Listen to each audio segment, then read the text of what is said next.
Welcome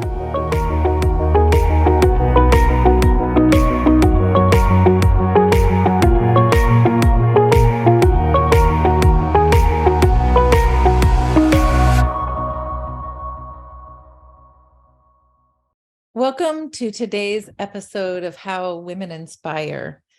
Some people have asked me to share my story of philanthropy and impact. Giving anonymously is considered one of the highest forms of philanthropy. So I have a little bit of discomfort sharing my story, but I'm going to take a stab at it here because I think it's important for all of us to take a moment and reflect about the impact we want to have in our lives. And I know that there's a developmental stage between about 45 and 65 where having an impact is literally one of the most important parts of this life stage. So I hope that this is helpful to you in your own thinking. I actually grew up in a home that wasn't philanthropic at all. In fact, at one point in time when I was running a nonprofit, my mom asked me why anyone would want to donate to my organization. She was really genuinely confused. I don't judge her for that because it wasn't part of her way of thinking. But I grew up Catholic and I was profoundly impacted by the invitation in what you learned to open your hearts and doors as a good Samaritan, to care for other people, to love and accept others deeply as they are, and even to give away your worldly goods to care for others. I remember weeping at injustice when I was a little girl, and it always struck me deeply that some people have resources and safety and other people don't, or can be in such pain. And I certainly don't understand ignoring people who are in pain or who have less, but I definitely don't understand anyone actively trying to hurt other people. So with all that said, I'm sure you understand and agree with a lot of what I just said, but for me, I made a decision. I made a decision to spend my entire life trying to make the world a better place. And most importantly, to be on a lifetime journey to love others unconditionally, wholeheartedly, without judgment and without expectation. I'm not perfect, and I am on my own journey for sure. But that's how I am when I'm at my best, when I am my very best self. Of course, in my late teens, and certainly reinforced in college, I became disillusioned by the abuses and hypocrisy of the Catholic Church. And, I'll never forget even my mother saying, "Don't be alone with Father Collins because he pinches little girls." He was still invited over for dinner. And what matters most in the Catholic Church I grew up with was what you're wearing. There was judgment all over the place, and that wasn't okay to me. I think that's a familiar story to a lot of us, and so enough said about that. Also, as a little girl, I vividly remember my extended family members who lived in the South making grossly racist comments and just being stunned and outraged. I couldn't understand how you could both think of yourself as somebody who was religious or had any kind of integrity and behave like that. Of course, that started this commitment to me for racial justice to become a priority. Of course, I had a very long learning curve myself to understand how not to have a white savior complex and all the messiness that comes with the white guilt and all the other garbage that separates all of us. So my undergrad is in human development and social policy from Northwestern, and I got a wonderful, powerful education about racial justice and feminism. I had some professors that really challenged me and humbled me. And I'm eternally grateful for that discomfort, for their courage. And I mean, I didn't take that much courage probably to talk to an 18-year-old the way they talked to me, but I learned a lot. And this is where I really began to understand the complexity around issues of reproductive choice and the undue burden put on all women, but mostly disenfranchised or low-income women. So I decided to go to graduate school in social service administration at the University of Chicago. It was a wonderful scaffolding for me, and I studied social service administration with a focus on health policy and administration. And my memory is that the very first class where the professor talked set the stage for why are you here in this social service administration program, and talk to us about power. A lot of people go into a helping profession because ultimately it feels good. It feels good to get recognition, feels good to get gratitude from people. And I get that. We all appreciate that, right? However, you have to be aware of issues of power. For example, if you're working in a nonprofit, making a low wage and trying to help people, from your perspective, you don't have a lot of power and you're sacrificing yourself. That said, the people who are seeking the services know you're getting paid and it's your responsibility to help them, so they can be very demanding and not grateful because they know you're getting paid. And this is the really messy stuff. You don't think you have power, but if you have any power over their opportunities, if you can remove them from a class or other support, you have power over them. And that can cause all kinds of complexity in the relationship and in that engagement. You may feel like you don't have power, but from their perspective, you do. And you have to be cognizant of that. And you cannot expect gratitude. And it was really important to lean into and just be honest with yourself about that. We all have needs for acknowledgement and people giving us gratitude. You got to get it from somewhere else in some of those situations, and really just understanding this lifetime inquiry around power. So I never wanted to be hypocritical like the people that I felt like I grew up with were being hypocritical. So it became essential for me to think about how I wanted to show up in this business of helping others. I came across a philosopher who talked about philanthropy, Maimonides. Thousands of years ago, this philosopher came up with a ladder of philanthropy.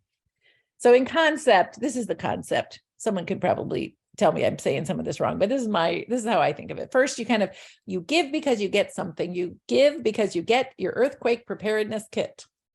Next, you give because you get some social access. You get to go to a party and meet people that you need to know, maybe, or that can make you feel good that you're part of something bigger than yourself. It feels wonderful. And you give because you get recognition. You get your name on a building. It feels great. So beyond that type of philanthropy that we all participate in, and it's important, but giving anonymously for many people is what you consider the pinnacle of giving. You get no social credit and no one knows. But what really, according to Maimonides, and I believe this, is the absolute highest level of philanthropy is taking someone on as a business partner. Not only are you teaching them, but you are actually sharing in the responsibility and the wealth, and you're saying that I respect you in this equation. I'm not over you. We are partners. And this is really the ultimate measure of respect. And so my approach was starting to become clear as I thought about that as a framework. And as I began to study the history of poverty and the extraordinary cost of poverty, both human and financial, I started to form a philosophy around my own impact. First, I realized the power of the definition of your identity. If you were a child in 1995 living in public housing in Chicago, in many ways, you were identified for services and at school as a child in public housing. And it started to become a badge of honor for some people because you got to own. Sometimes it feels empowering to own that. And in many ways, it started to become a self-limiting belief for people to say, this is the girl or the boy from public housing, right? And what happens when that young person actually can add another identity. And in the case of the work that I did, they would define themselves as a violinist, as a trumpet player, because I worked in a music conservatory for low-income kids. What's stunning is when you give someone an opportunity, or somebody, you don't give anybody a lot of things. When somebody steps in to this, I'm a violinist, all of a sudden people around them, you act differently often, and people around you act differently. They think of you for your potential. They respond and react to you differently than other definitions that you've had before. And so I watched the magic of that and the power of that in this music conservatory for low-income kids, and started to define for myself that I really wanted to work always in a strengths-based approach to poverty alleviation. That's my North Star. So after 7 years in that role, I was recruited to run a microfinance and microenterprise organization out of California, and half of the programming was in Spanish. So I was sold because I speak Spanish, and the Latino community is important to me. So working with low-income women who may be a domestic violence survivor and helping her reframe her identity, giving her a path, giving her tools and resources and support to become a CEO of her own business. Now that's transformational for her children, and for her community. And treating her as a business partner, as opposed to somebody without power seeking social services, was transformational. And we were very careful every step of the way that the women involved with us didn't feel like they were powerless. They felt like they were powerful. And sometimes that's complex and messy, and they can get demanding because they're trying power on for a moment. But it was really important to do. So we became the largest organization providing microenterprise and microfinance for women in the United States. We had a statistician on staff and could prove the financial impact on families and communities. We used a regression analysis, my statistics from University of Chicago, to see why and what were the features that help someone build and sustain a successful business and make enough money to sustain their family. Our work informed national impact, and we were regularly asked to speak at conferences and share our strategy. It was beautiful and powerful and impactful, and those countries are still in business. And it was hard. It was extremely hard to run a social service agency where you had to raise every dollar. And, Jim Collins did a compendium to the book Good to Great, talking about the nonprofit sector. And he said, it is the hardest leadership role because you have so many stakeholders. You are beholden to everybody when you're running a nonprofit. You're beholden to your staff and your board and your funders, but you're also beholden to the entire community, because really nonprofits are owned by the public. 85% of executive directors will only do it once because it is so exhausting and hard. So after 11 years running that organization, I decided I was going to retire and do consulting. I was like, I'm never going to run anything again. It was too hard. I loved that I did it, but I was tired. And I have to tell you, again, I was so glad I did it, because I still go to the restaurants and buy the products and services of the women who were involved with me. So 20 years later, they're still in business. So I have a world of impact I get to see that is pretty amazing. And as I started to look inside and think, what is the impact that I want to have after running that organization? I really started to think, what is the greatest lever for change? Like, I felt often powerless running my organization because the structures in the United States were not supportive. And there are people in power who didn't understand and weren't engaged. And so what I decided for this next the next part of my life, let's call it the next third of my life, is to focus on levers for the greatest change. And to me, right now in 2023, leveraging the power of women leaders and working with them to meet new levels of impact and leadership, including board roles, impact in venture capital, and more, women's access to capital, is the place to do that. And so that is a structural national level leadership and impact. And so often people will come to me and say, I really want to think about my own philanthropy. And what I often say to people is, here's my approach for my personal needs, to get my own personal needs met. I like to work on 3 different levels of impact.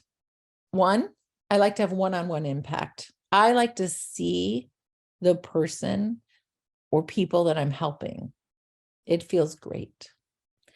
And I like to take people on as a business partner in that way, right? I also like to support local organizations and smart strategies to help communities. So there's some scale of the impact. And then I like to work on the structures, national structures, for example, that impact all of those individuals and institutions and systems. So impacting policies and practices that will end up ultimately sustain some of the solutions, the changes we're trying to make in the world. Each one of these three is rewarding and limited in its own way.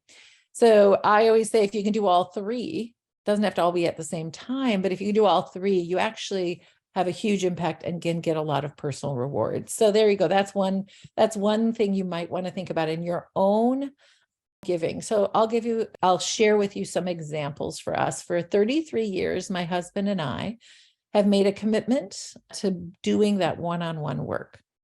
In fact, his share of commitment to family and being a moral person and taking action is one of the reasons why I married him.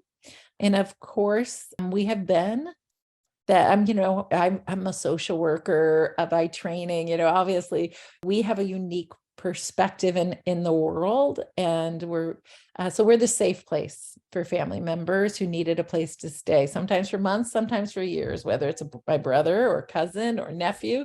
Everybody knows our house is the house for all the wayward children. And I love that. I love being able to be a safe place. And we, in addition to our family members, we also hosted an Italian exchange student for a year. And that was really interesting and rewarding in certain ways. I also organized 4 other friends, and we helped a Rwandan woman go to college to become an engineer. We paid for her flights and her books and her clothes, and we hugged her and supported her.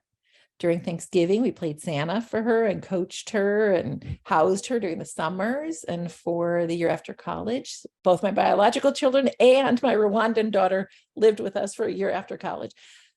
And honestly, she has integrated into our family as a daughter for nearly 10 years. Every holiday, every birthday, every win, every sadness, career coaching and love life. She's my daughter's best friend. She laughs and cries with us. We hug and eat popcorn together. And having her in our lives is one of the greatest gifts. Her mother just came to stay with us for the first time. She came to the United States for the first time this holiday. And she was very interesting. She said, I don't understand why you've done so much for my daughter. And for years, we didn't get it. And at a certain point, she's like, my husband and I have decided that we want to be more like you. We are going to give back and open our home and do things for other young people in our community. And boy, what a gift is that, to feel like you've given somebody, I don't know, that perspective to maybe evolve. So that was pretty beautiful. And ultimately, having our team in our lives has been one of the best things we've ever done. And she's a beautiful human being. And I think we just lucked out. She's just like our kids. She's smart and kind and disciplined and hardworking and fun, and we laugh.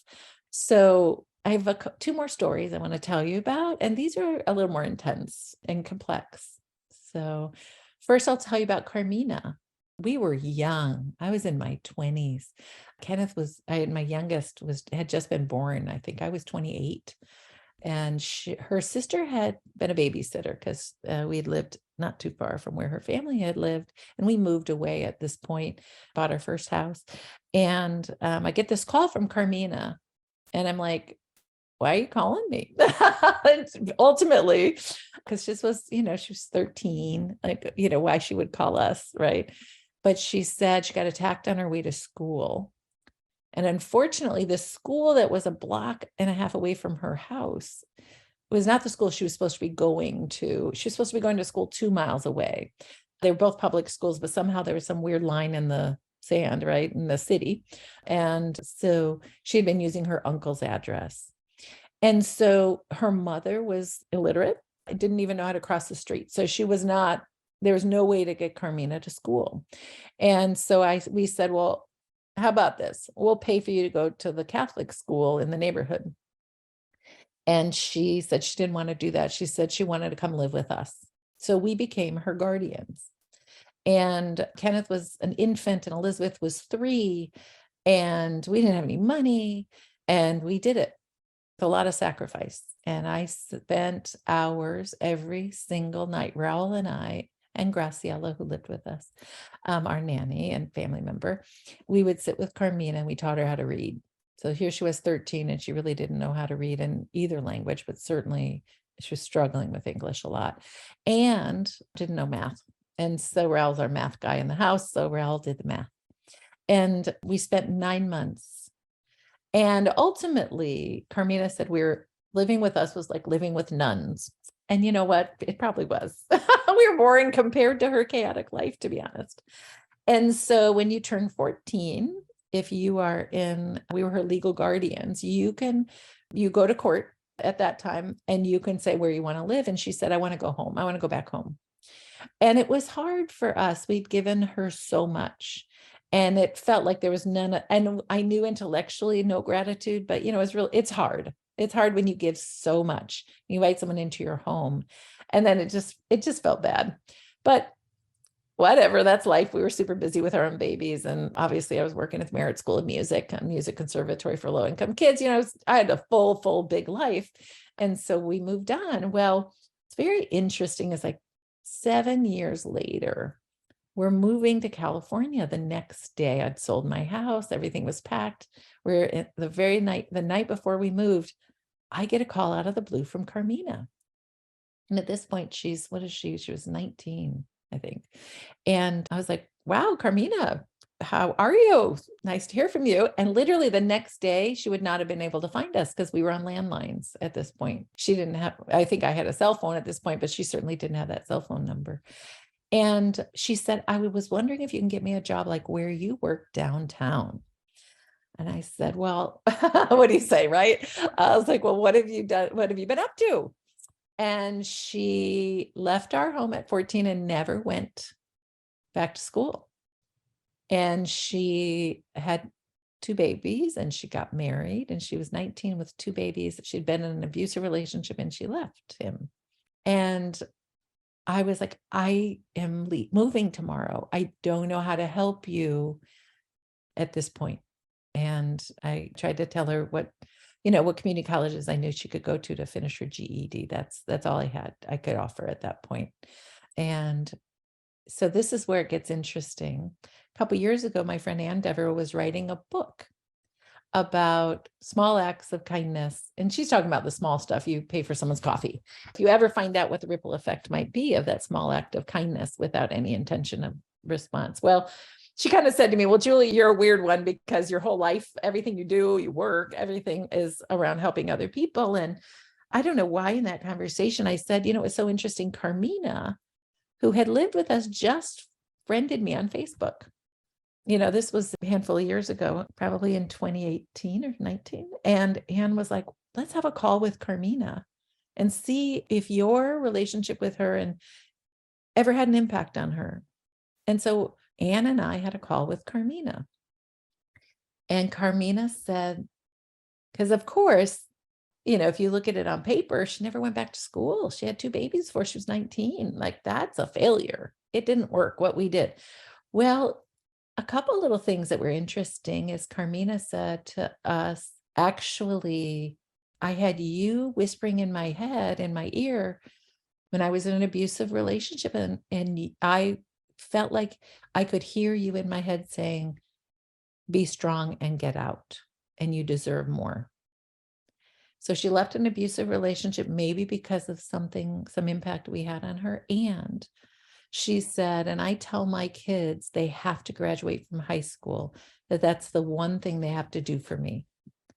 And it felt good. It felt a little better. I have enough perspective. I'm old enough in my life to know that like small wins scaffold, and things aren't necessarily going to happen in one person's life, but generational impact can be significant. And that was interesting. And then Raul's nephew, my nephew, Jorge, calls us up and he says, I'm getting married. And we're like, okay, we're going to go to the wedding. And this was in August 2022, just a couple months ago. We get to the wedding, and who is organizing the whole wedding, because she's in the family of his new wife, but Carmina. She's the first person we saw when we walked into the church. So here it is, like all these years later, and there's Carmina. And I find out, like, it's basically my nephew married her cousin. So we go to the wedding, and it's kind of interesting. Everybody's like, oh, a little bit of like, you kind of feel like there's a little whispering going on. And then we go to the reception, and I almost felt like, wow, is this going to be awkward? Is it going to be uncomfortable? Well, her family was so generous with their words, and just like, oh my God, and they kept saying, Julie and Raoul are the nicest people in the world. It was so fascinating, at this stage in life, to go to this wedding with these young people, and it felt like everybody had been impacted in some way. Like, it was a big deal, and it felt beautiful. So to me, that's a full circle moment. That was pretty fantastic. And we spent the whole weekend with her and her extended family, and they kept saying beautiful things about us. So that's kind of nice. So one more story, another one where I don't know how the tale has ended up, but we'll see. We decided in the early 2000s, mid 2000s, that our kids are so healthy and great. And it was very painful to see that after 9/11, there was such a horrific treatment of immigrants. And there were raids going on all over the place. And all these Latinos, like, why would they have anything to do with Twin Towers, right? But it was a reaction. And we decided to become foster parents, thinking, we will care for one of these Latino kids whose parents are being deported. And that was really the impetus for us. And really feeling like our home is special and safe, and we speak Spanish. And it felt like that would be a good thing for us to do. And so we went through the classes and everything. And so you get the call, and they say to you, okay, well, we have siblings, a 2-year-old and a 5-year-old. Well, we hadn't planned on 2, but they were like, we need a place for them right now, like immediately. They're going to bring them over in a couple hours. And I called Raul, and we've been planning to do this. And so he quit his job, and I took some time off work, and we had the worst case of abuse and neglect. They'd had him run into 10 years in our county. And they think about this, a 2-year-old and a 5-year-old, they were front page news. Their mom was a meth addict and a hoarder, and her mom had been a hoarder. And what's so stunning is, for when you have child abuse or suspected child abuse, the police can't do anything if they knock on the door and no one opens the door. But if there's animal cruelty, they can. And so there had been multiple reports of child endangerment of some sort, and nobody had been able to do anything. But there was a report of animal abuse. And so they go into this home, and dead animals and just the most horrific environment. And they were surprised to find the 2 kids. They didn't know they were going to find the 2 kids. And so anyway, front page news, pretty intense. So here we are, Raul and I, first time foster parents. They never should have given us a case. I mean, kids like this for first time foster parents, but we rallied everybody. We had a friend who was a speech therapist, and I think we had a 2-year-old and a 5-year-old with no language acquisition at all. None, no words.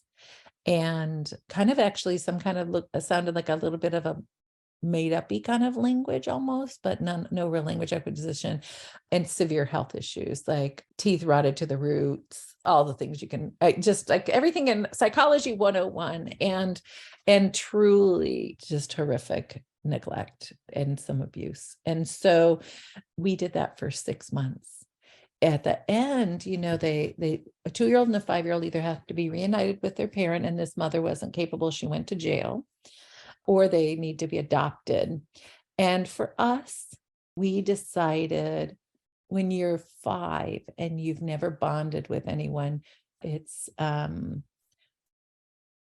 to say this, but like sociopathy that's how a sociopath is born. And we were thinking the cost to our own children and our entire lifetime of commitment was too much. That was too high of a bar for us at that point.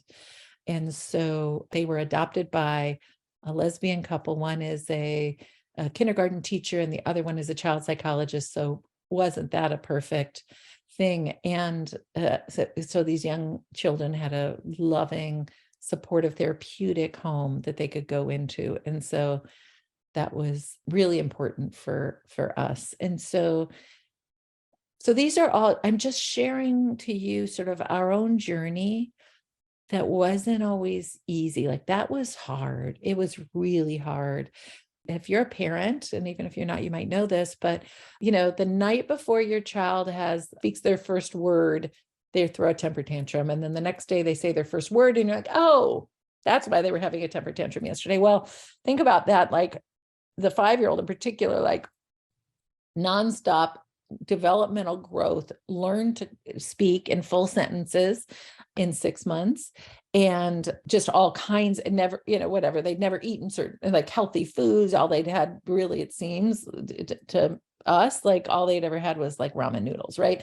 And so just brain agitation, screaming, and having to hold this tiny little person while they screamed, and to help them in the loving embrace. But boy, was that hard. It was hard on our biological children. And so we've had a commitment, and it hasn't always been rewarding, but in the long run, we are so grateful that we were able to be in their lives in this way. And so today we have a budget line item to send money to my husband's family in Mexico. Probably about $1,000 a month is what it's ending up being, which is a lot for us. And so we continue to do a couple other things. So I'll say, as a parent, you want your kids to learn these values. And it's very interesting because none of our kids work in social impact today. They're still in their 20s, and I would like to see them being more philanthropic and giving back. But what we do is they put money, their own $500 each, and we put money into a fund. And as a family, we give a college scholarship to a Latina immigrant who's the first in her family to go to college and needs support.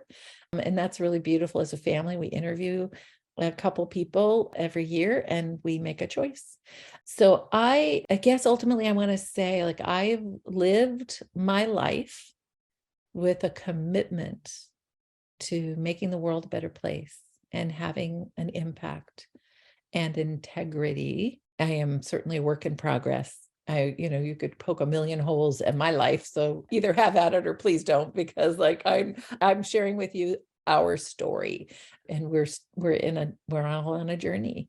But I would say for you, like having a North Star of your values and committing consistently to making the world a better place, to me, this has been an extraordinary gift in my life, in my marriage, in my relationships with others. And in dark times, being able to help somebody else is one of the greatest things to help you feel better. And ultimately, I'm at peace. Philosophers will tell you that having a goal and striving is one of the critical parts of the human condition to be happy and at peace. And so I don't think I think I'm going to be at peace for a long time, because it doesn't look like I'm ever going to change the world to the point that I want it to be at, or meeting my goal for love to be at the centerpiece. But love and radical acceptance of others is a guidepost for me. And I would love to think that maybe hearing this might encourage you to adopt that a little bit more. And I'm going to spend the rest of my life being in service to other people and to try and make the world a better place in the way I can. And I hope that you too will find that for yourself. Thank you.